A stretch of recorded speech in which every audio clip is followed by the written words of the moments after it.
Rajendra Nagar police station हुदूद में साई कार्तिक नामी शख्स के कत्ल की वारदात पेश आई। बताया जाता है कि कत्ल की वजह पैसे के लेन देन का मामला है। तफसीलात के बावजूद साई कार्तिक ने अपने दोस्त सिद्धार्थ रेड्डी से 8 लाख रुपए उधार लिए थे और रकम वापस करने में ताखीर कर रहा था और पैसे मांगने पर धमकियां भी दे रहा था। तीनों दोस्त एक मुकाम पर जमा हुए और मैनोशी के बाद मदहोश हो गए।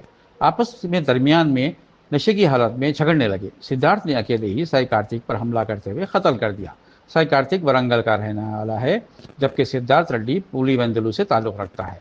साई कार्तिक, जो अब फिलहाल बुधवेल में रह रहा था, इसके कत्ल की इत्तला मिलने पर राजनगर पुलिस मौके वारदात पर पहुंच गई और एक केस दर्ज करते हुए तहकीकात शुरू कर दी और खाती की तलाश हुई। आइए देखते हैं इस सिलसिले में हमारे नुमाइंदे सैयद जाकिर की ये रिपोर्ट।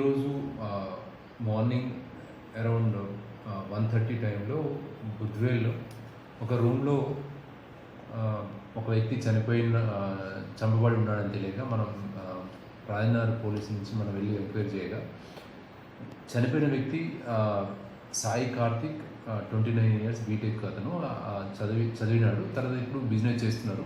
అది కూడా గోలీ సోడా బిజినెస్ స్టార్ట్ చేసినారు. దాంతో పాటుగా ఇప్పుడు ఎవరైతే దీంట్లో అక్యూజ్డ్ ఉన్నాడో సిద్ధు రెడ్డి, వీళ్ళిద్దరు కూడా ఫస్ట్ ఫ్రెండ్స్గా ఉన్నారు. 4 ఏళ్ల నుంచి ఫ్రెండ్స్గా ఉండే ఈ సిద్ధిరెడ్డి ఫస్ట్ వైఫ్ విడిపోవడానికి కారణము ఈ సాయి కార్తిక్ మరియు అతని స్నేహితులని, అదేవిధంగా ఈ బిజినెస్లో ఇది ఒక 6 లక్షలు సిద్ధిరెడ్డి ఇవ్వగా ఆ డబ్బులు రిటర్న్ ఇవ్వట్లేదని కక్ష పెంచుకొని రాత్రి వీళ్ళు ప్లాన్ ప్రకారం, సిద్ధారెడ్డి ప్లాన్ ప్రకారం మందు తెప్పించి ఇద్దరికి తాపిస్తూ, తర్వాత ఇంకా మళ్ళీ సెకండ్ టైం కూడా మందు తెప్పించి అంటే తాపించిన తర్వాత మత్తులో ఇక అక్కడే ఉన్నటువంటి ఆ రూమ్లో ఉన్నటువంటి సిలిండర్తో, అదేవిధంగా కూరగాయలు కట్ చేసి కత్తితో పొడిచి ఈ సాయి కార్తిక్ని చంపడం జరిగింది. తనని వెంటనే మళ్ళీ ఇంకొక ఫ్రెండ్ అయినటువంటి నవీన్ని కూడా చంపాలనే ప్రయత్నం చేస్తుండగా పారిపోయాడు. అక్కడ ఉన్నటువంటి పబ్లిక్ తన్ని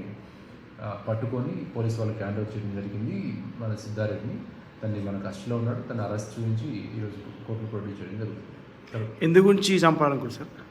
దాంట్లో ఒకటి ఫైనాన్షియల్ డబ్బులు రిటర్న్ ఇవ్వట్లేదని ఒకటి కక్ష, అదేవిధంగా తన ఫస్ట్ భార్య తన నుంచి విడిపోవడానికి కారణం వీళ్ళే అని చెప్పేసి కోపం పెంచుకొని చంపడం జరిగింది.